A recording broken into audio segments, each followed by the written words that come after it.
कहाँ भाग रहे हो भाई तुम? जो क्लास में हो उनका नाम लिख लो।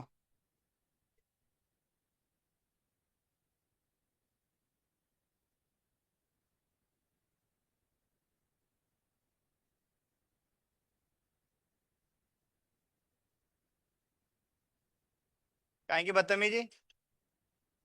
काहे की बदतमीजी? तुम बोले ना ये क्या बदतमीजी है? कौन सी?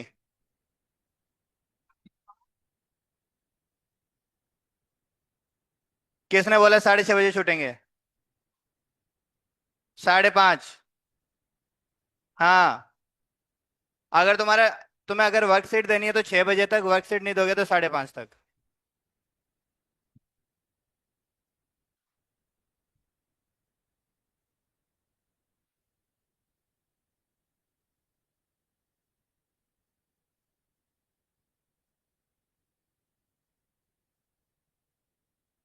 अरे नाम कौन लिख रहा है जो क्लास में अवेलेबल है उनका? लिख।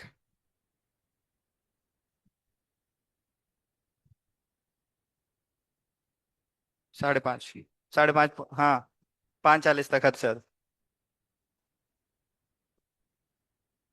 अरे कॉपी में लिख लेना, क्या दिक्कत है? चल ठीक है, लिख रहा है वो। तो सुनो देखो।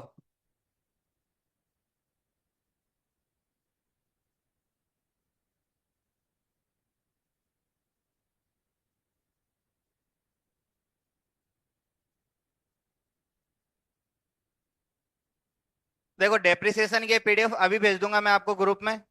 ठीक है। जो मैंने थ्योरी लिखवाई है वो तो लिखनी है। जो एग्जाम्पल है तुम्हें जैसे समझ में आए वैसे लिख लेना, नहीं लिखना चाहो कोई दिक्कत नहीं है। जो एग्जाम्पल मैंने पूरी अमाउंट से लिखा है, एक दो तो लिख ही लेना। जैसे सेकंड हैंड मशीनरी वाला था, वो लिख लेना। ओरिजिनल, ताकि तुम्हें रेफरेंस मिलता रहे। ठीक है। अपन ने लास्ट क्लास में पढ़ा था स्क्रैप वैल्यू। स्क्रैप वैल्यू का मतलब, ट्वेल्थ वाले कौन कौन है? एक बार रिकेप कर लो जो मैंने लास्ट क्लास में पढ़ाया है। डिप्लेशन तक तो हो गया था। हिस्टोरिकल कॉस्ट का मतलब, आपने कोई एसेट परचेज करी। परचेज करने के बाद से वो एसेट आपकी फैक्ट्री में आ गई। आने के बाद जब तक आपने उस एसेट को यूज नहीं किया या उससे प्रोडक्शन स्टार्ट नहीं किया, तब तक लगने वाले सारे खर्चों को अपन कैपिटलाइज करेंगे। फॉर एग्जाम्पल मैंने लिफ्ट खरीदी 10 लाख रुपए की। ठीक है। उसको मैं लेके आया, फ्रेट लगा उस पर 1 लाख रुपए का। फिर मेरे को लिफ्ट इंस्टॉल करवाने के लिए पूरा स्ट्रक्चर तैयार करना पड़ा, उस पर लग गए 2 लाख रुपए। उसके बाद उसकी टेस्टिंग हुई, टेस्टिंग के लिए खर्च लग गया। जब तक मैं पुट टू यूज में उस एसेट को नहीं लेके आ जाता, तब तक के सारे खर्चे उस एसेट की कॉस्ट में शामिल करेंगे। और सारे खर्चों को एसेट की कॉस्ट में शामिल करने की प्रोसेस को बोलते हैं एक्सपेंडिचर का कैपिटलाइजेशन करना। ठीक है। जैसे मैंने एग्जांपल दिया था कि एक फ्लाइंग कार लेके आए ये जापान से 15 करोड़ रुपए में, फिर उस पर फ्रेट लग गया 50 लाख रुपए, उसका इंश्योरेंस हो गया। फिर कुछ लाइसेंस लिए, कुछ कंस्ट्रक्शन हुआ, फिर उसका कुछ टेस्ट रन हुआ। ठीक है। टेस्ट रन के अंदर भी कुछ खर्चा लगा, तो उन सब की कॉस्ट को शामिल किया जाएगा एसेट की कॉस्ट के अंदर। ठीक है। आपने अगर सुना हो तो कल एक कार लॉन्च हुई थी, परसों। कल। टाटा सियारा। उसकी प्राइस क्या आई है? 11,49,000। बट आप उस कार को लेने जाओगे तो आपको 11,49,000 में कुछ भी नहीं मिलेगा। आपको कार अगर मिल भी गई तो वो कार वहां से उठाना, ट्रक में लोड करवाना और घर पे लाके छत पे रख देना। अगर उसको आपने रोड पे निकाला, आपके चालान हो जाएगा। हो सकता है गाड़ी जब्त हो जाए। क्योंकि आपको गाड़ी चलाने के लिए कंपलसरी मैंडेटरी है, बिना गाड़ी का आरटीओ, गाड़ी का बिना नंबर के आप गाड़ी चला ही नहीं सकते। सोचो इतने सारे एक्सीडेंट होते हैं, कैसे अपन किसी को पकड़ पाते हैं? गाड़ी के नंबर की वजह से।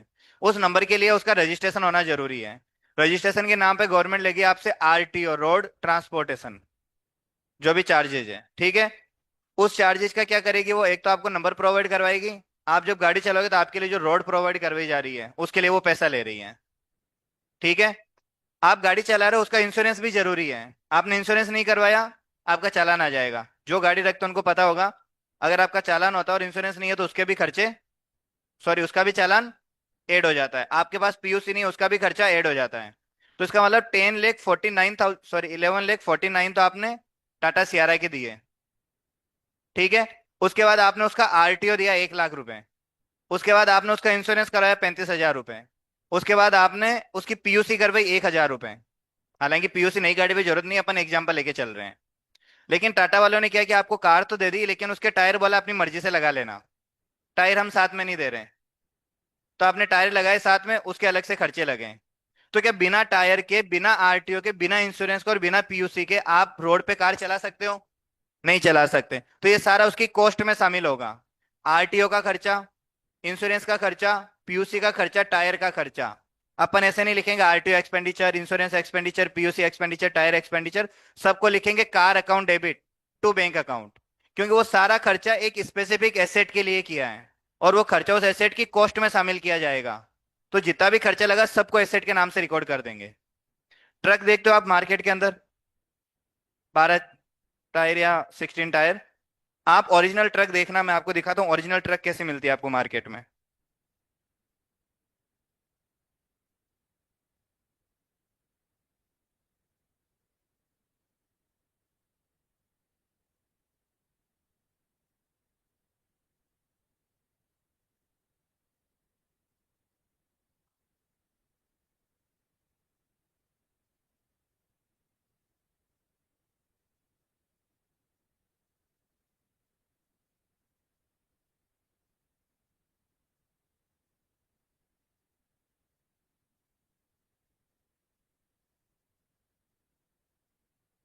ये देखो,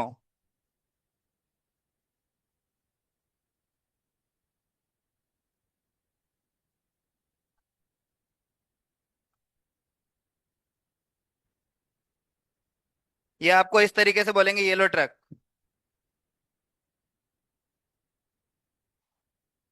सिर्फ इस तरीके से आपको ट्रक मिलती है। मैंने एक बार ऐसे ट्रक देखी थी गांव में पहली बार, मुझे लगा ये क्या हो गया। सीरियसली मैंने देखा, मतलब एक आदमी चला रहा है एकदम ओपन, मैंने बोले ये क्या है, बोले ये ट्रक है। क्या हो गया?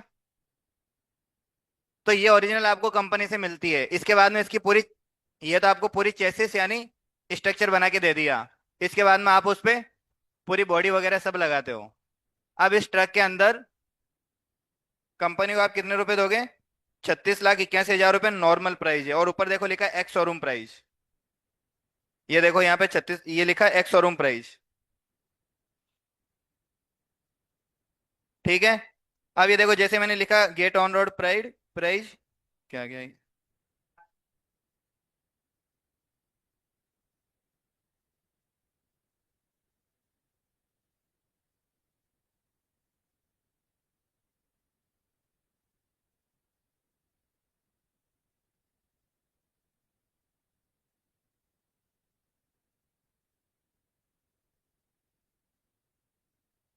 चलो ठीक है, समझ जाओ इसको। ठीक है, अब मैं नंबर डालूंगा, फिर कॉल आएंगे इनके।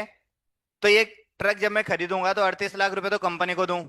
फिर इसके ऊपर 2-3 लाख रुपए आरटीओ के दूं, 3-4 लाख रुपए, फिर उसका इंश्योरेंस कराऊं। फिर उसकी बॉडी भी लगाऊंगा। क्या बिना बॉडी के मैं सीधा ट्रक पे माल लोड कर सकता हूँ? पता चले पीछे 4 बोरी रखी और रास्ते में गिर गई। बस। पॉइंट समझ में आ रहा है? श्री, क्या हो गया? यानी आपको कोई भी एसेट खरीदते हो तब तक वो पुट टू यूज में नहीं आ जाए, तब तक के सारे खर्चों को कैपिटलाइज करना है। ये कंसेप्ट था अपना लास्ट क्लास का हिस्टोरिकल कॉस्ट का। नेक्स्ट अपना आता है एस्टिमेटेड लाइफ।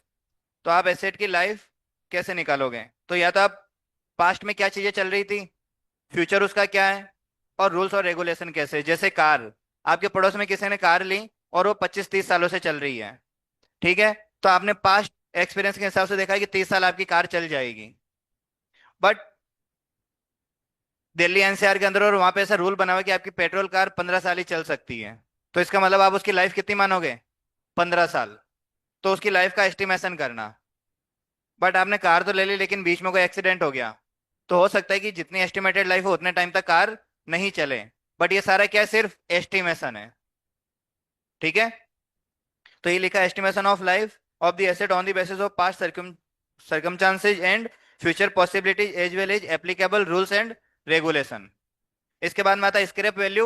जब एसेट को आप डिस्पोज करोगे या एसेट की लाइफ खत्म हो जाएगी, तो उसका जो कबाड़ा बचेगा, स्क्रैप बोलते हैं जिसको अपन अकाउंटिंग लैंग्वेज में, या फिर नेट रियलाइजेबल वैल्यू क्या बचेगी, उसको अपन बोलेंगे स्क्रैप वैल्यू। यहां तक क्लियर है? इसके बाद मैंने आपको प्रॉफिट के बारे में बताया था।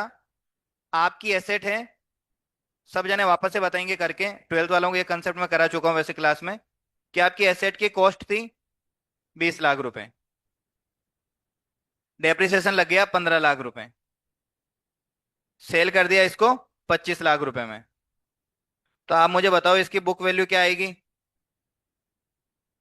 इसका प्रॉफिट क्या आएगा, कैपिटल रिजर्व में कितना जाएगा, पी एंड एल में कितना जाएगा। जिसको भी आ रहा है हाथ खड़ा करके बताएंगे।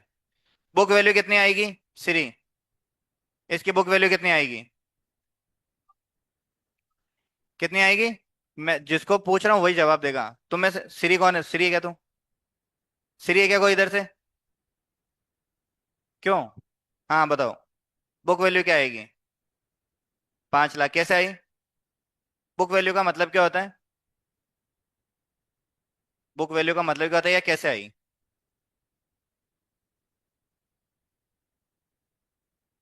चलो ठीक है, तुमने बोल दिया, मैंने सुन लिया, सुनो। बुक वैल्यू का मतलब होता है एसेट की आपकी बुक के अंदर वैल्यू क्या है। तो बुक के अंदर मैंने एसेट को रिकॉर्ड किया 20 लाख से, उस पर डेप्रिसिएशन चार्ज कर दिया 15 लाख, तो बुक में वैल्यू कितनी बची?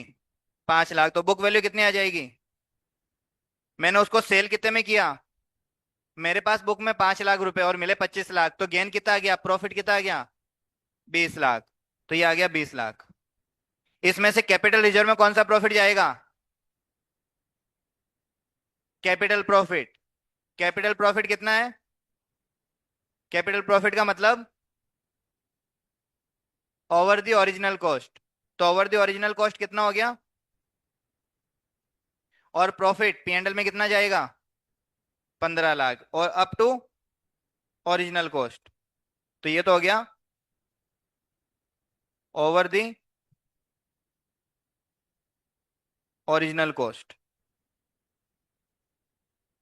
ये हो गया revenue profit up to the cost. ये आ गया कॉस्ट माइनस डेप्रिसिएशन।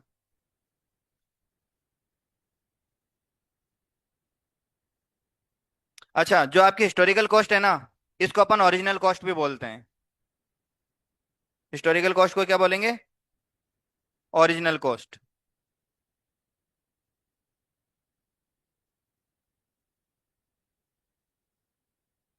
क्या आप अब इस एसेट का डेप्रिसिएशन पता कर सकते हो? अगर आपको मैं बोल दूं आपकी एसेट है 5 करोड़ की, उसकी लाइफ है 10 ईयर, उसकी स्क्रैप वैल्यू है 1 करोड़, क्या उसका डेप्रिसिएशन पता कर सकते हो? कितना आएगा?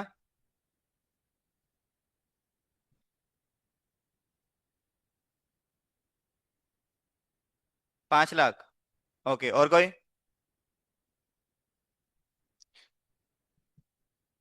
क्या है कि नाटक वो थर्ड फोर्थ क्लास पढ़ाती नहीं है जिसमें तुम जोड़ बाकी सही से करना सिखाए तुम्हें। हाँ, हाँ भाई बताओ। 10 लाख,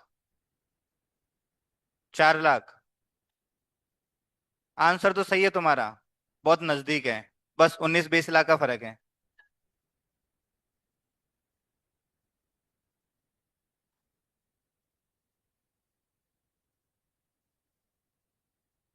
मैंने एसेट ली 5 करोड़ में, बिकेगी कितने में? 1 करोड़ में। तो 5 करोड़ की एसेट है, 1 करोड़ में बिकेगी, तो टोटल वैल्यू में डिक्रीज कितना हो गया? 4 करोड़ रुपए का। 4 करोड़ का हो गया। अब आप डेप्रिसिएशन को चार्ज करने जाओगे पीएनएल के अंदर, डेप्रिसिएशन को चार्ज करने जाओगे पीएनएल के अंदर, तो पीएनएल में जैसे ही चार्ज करोगे तो कितना चार्ज करोगे? 4 करोड़ रुपए। लेकिन पीएनएल कहेगा देखो, जब आप मुझे बनाते हो ना, तो मेरे पीछे लिखते हो फॉर द पीरियड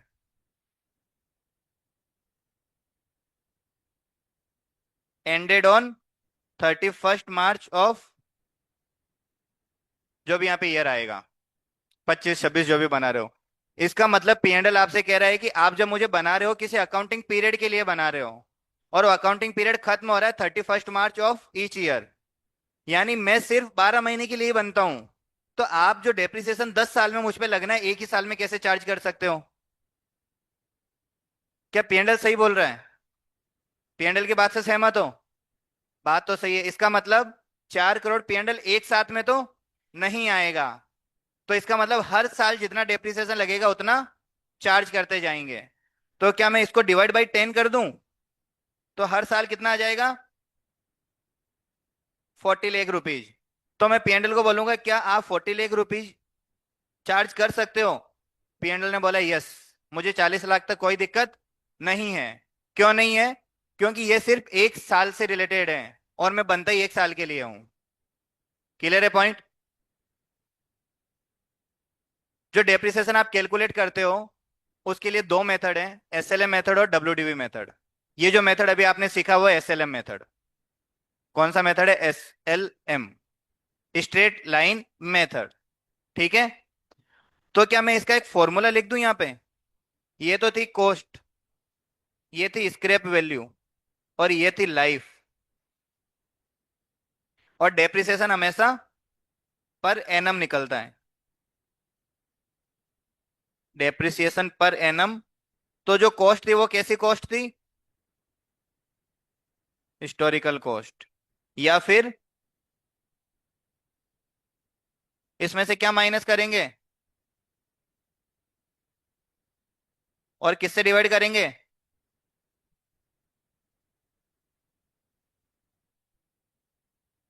जिंदगी के साथ भी जिंदगी के बाद भी, एलआईसी का ऐड नहीं चल रहा है यहाँ पे। Historical cost minus scrap value upon life of asset. ये फॉर्मूला वेरीफाई हो चुका है एग्जाम्पल के साथ में। अब ये जो मेथड आपने किया है इसको अपन बोलते हैं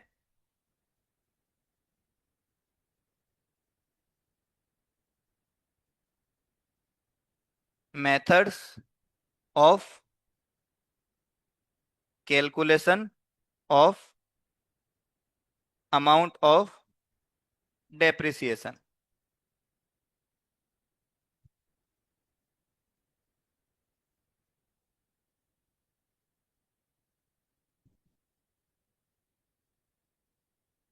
क्लियर?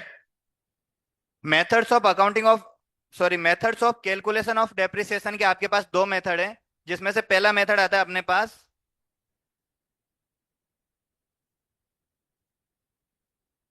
एसएलएम, और दूसरा मेथड आता है